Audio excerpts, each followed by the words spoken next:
First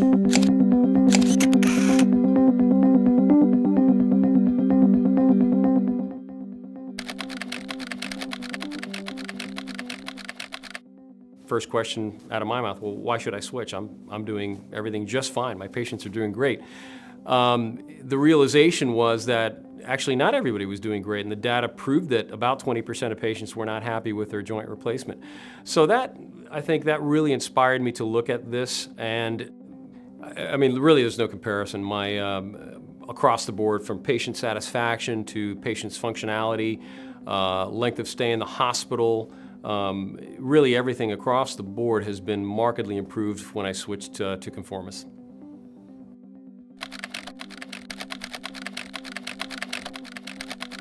One of the things that I think separates Conformis from anything else out there, including the other so-called patient-specific technologies, is that this is the only truly patient-specific system, and there is science behind it to prove it.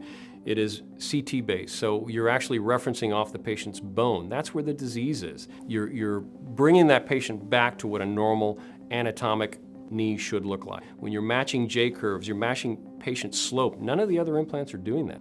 With an off-the-shelf knee, you're literally just lopping off the end of the femur. When you start your operation, you're literally cutting off that joint line in a flat cut. Well, your femoral condyles are not flat, they are offset. That's what we call a femoral offset. With an off-the-shelf knee, you're cutting off more bone than you need to cut off. With Conformis, you're respecting that J-curve. The J-curve, there's three of them, the medial, the lateral, and the intercondylar J-curve.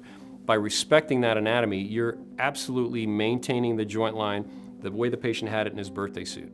So by doing that, this translates into more normal function. You've got this conforming implant that in the full arc of motion, from full extension to full flexion, that contact area between the components and the polyethylene, the plastic inserts, remains completely in contact throughout that arc of motion. So since you're preserving bone and you're preserving that arc of motion, you don't see that midflexion instability with Conformis at all.